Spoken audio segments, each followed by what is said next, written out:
Hey everybody, we are in Las Vegas for the last 2 weeks. I'm going to do a quick campground review for you guys of the Oasis in Las Vegas. This is our Alliance rig behind us.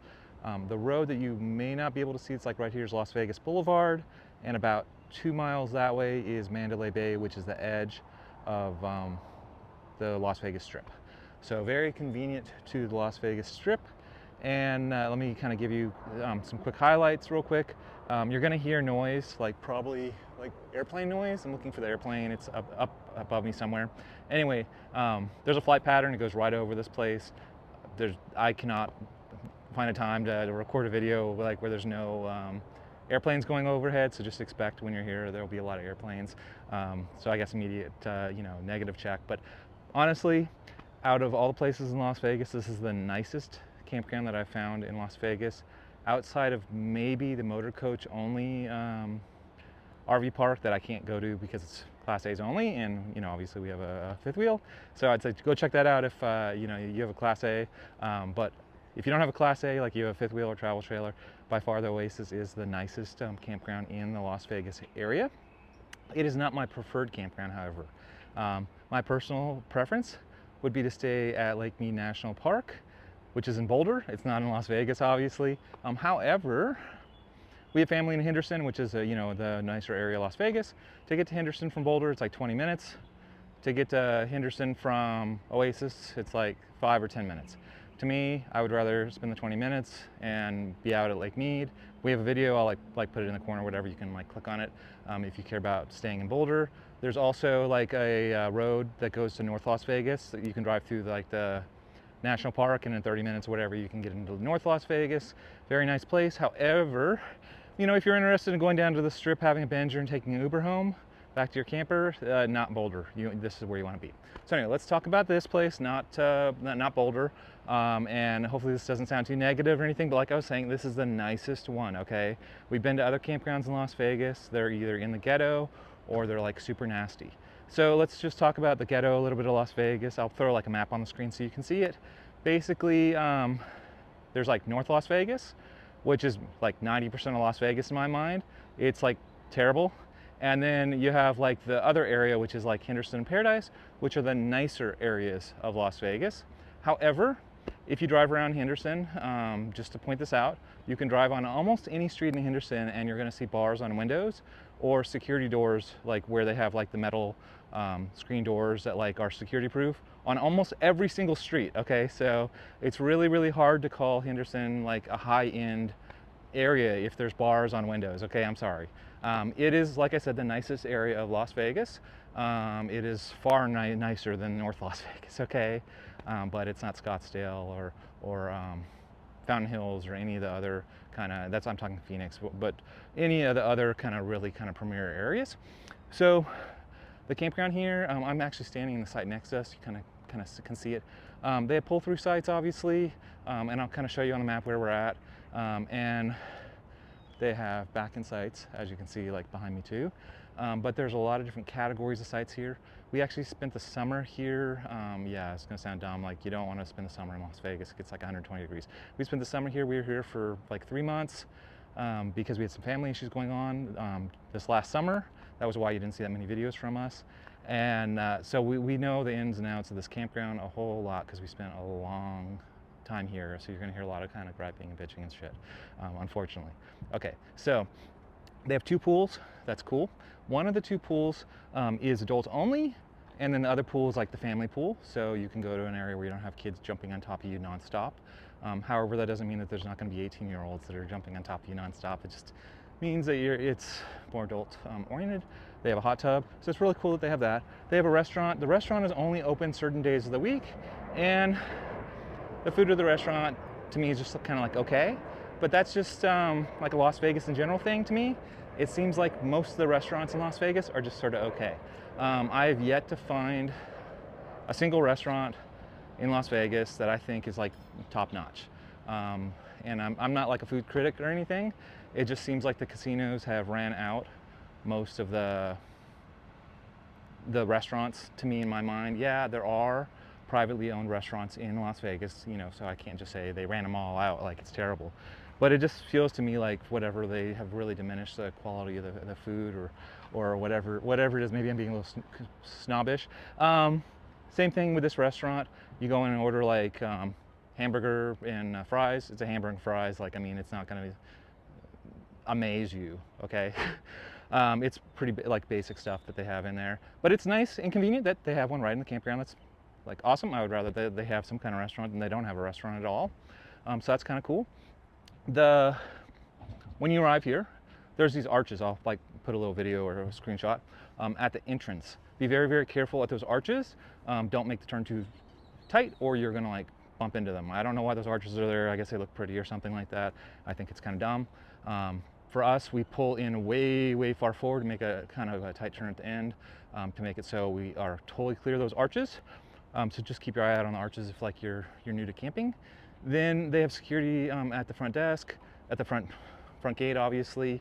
You do kind of like the normal check-in thing. You pull into like a little kind of thing in the side, go check in, and then you go to your campground. That's pretty normal. The reservations here are actually a little bit strange. What I say about strange, so like I said, we were here for 3 months. We called in and we said, hey, we need to be here for 3 months. They put in a reservation for us for like a whole year. Like, I am not kidding. Like, we had a contiguous year reservation, and they're like, well, maybe you don't want to leave, or maybe like you might want to be here longer. So when you call this place, there's a good chance that when you call them, they're going to say, oh, well, we can't give you one that long, or we're booked. Well, that's because they have all these reservations on their books that like are like really, really super long running like reservations. You know, and I'm like, well, what if I don't want to be here a year? What if I only want to be here for like 90 days or whatever? You know, or 89 days. 89 days is like the limit that we normally do in campgrounds. What they said to me is, they said, well, on your way out, just let us know, and like we'll just like give you your money back or whatever. And I'm like, really? Like, that's it? They're like, yeah, you can just have an open reservation for whatever and just book it to the end of time, basically, and then on your way out, you know, just run in the office and say, hey, bye, and then like, you know, they just check you out on the system. I was like, wow, that's kind of different. Most of the time, campgrounds really want to know when you're leaving. Not here. They don't seem like they care like when you're leaving. There's a whole bunch of different categories of sites. Okay, just to be kind of obvious, and there's a whole lot of people that live here where it's like full time, like they just like they've been here for years, decades, I don't know, for a long time. I'm actually kind of in one of their seasonal loops. There's only one little section of the campground that doesn't really feel like a seasonal loop, and we'll just like look around. These people, they've only been here once in 2 weeks to check on their camper. That dually hasn't moved. You know, they got fencing all the way around their camper. They've got multiple cars. They've been here for probably years, I don't know. I've talked to people down this way, like quite a few, almost every camper this way. Like, people just live here, okay? It's just normal. The way that you can spot a seasonal camper versus a non-seasonal camper, this is like inside knowledge or whatever, because I just happen to know because I was seasonal. Those sites right there are not seasonal sites. How do I know that? There's a picnic table. That one right there, that's a seasonal site. How do I know? There's no picnic table. They don't give picnic tables if you're seasonal here. So when you drive around, if you just look around for picnic tables, you can immediately spot the seasonal people versus the non-seasonal people. And when I look down this whole row, every single one of these, no picnic table, no picnic table, no picnic table. So just, that's kind of the feel of the campground. It's not negative, it's not positive. That's just, there's a lot of seasonal people here, a lot of long-term people here.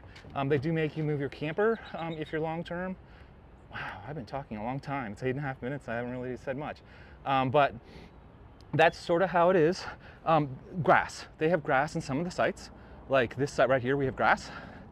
They are really particular about their grass.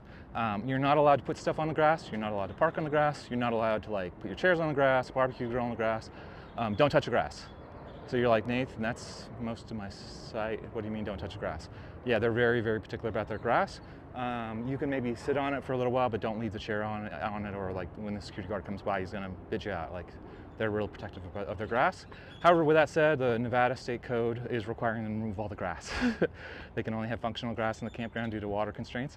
And I'll throw like a little video up, you can see them removing the grass. Once the grass goes away, it turns into rock and dirt, kind of, you know, like, you know what dirt is, then you can use the site. Wonderful, right? So by the time you see this video, don't worry about the grass. Right now, like, I don't like any of the sites with grass, which is like most of the nicer sites. Yeah, it kind of sucks.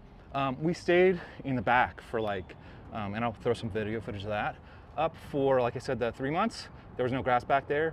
Awesome. We had this humongous area where we could put out our barbecue grill, chairs, sit under the awning and everything. Here, where the awning goes, there's grass. not so good, right? Okay, also about the grass. Your dogs are not allowed to go to the bathroom on the grass. Your dogs are not allowed to go to the bathroom on the concrete. Your dogs are not allowed to go to the bathroom on the roads or in other people's sites. You're like, whoa, wait, where does my dog go? Well, they have some dog parks here.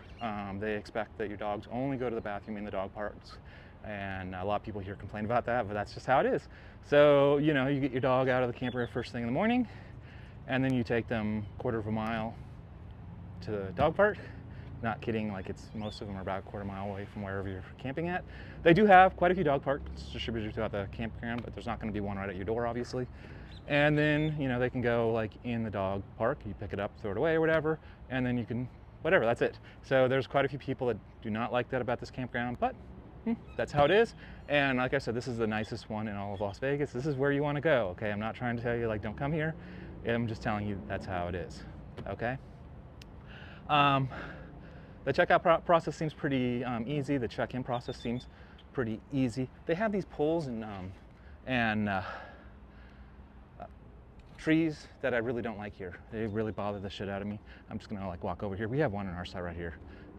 There's a pole right here, right? There's a pole. You're like, what do I don't like about poles? These little lights. So you can see here, my truck is parked like right next to this pole.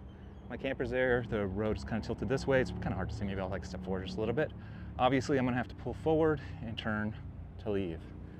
Most likely, I am right as far over as I can get near the power pole pedestal, which is a pretty kind of normal thing. There's a pedestal right here. When I turn out, obviously I have to get the camper to clear the pedestal, meaning the truck has to be like way super up here, and I'm gonna make my turn, and then I'm gonna hope to God that I can make the turn wide enough that I don't hit the stupid pole that's on the edge of the campsite. And they don't have the poles like at every single one of these.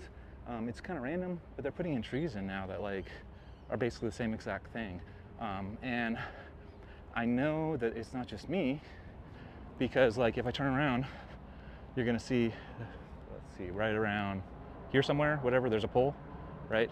And then if you look down 3 or 4, there's a palm tree, and then there's a right here, there's a little stubby thing underneath it where a pole used to be. So people hit these poles. Yeah, so be careful when you leave. The sites in the back, the gigantic sites, they don't have poles for the most part. They seem much easier to get in and out of. The roads are actually wider and stuff, so it's like not so much of a problem. The ones that are in the front half of the site, campground, is you have to be just a little more careful with. So there's like a little bit more inside knowledge.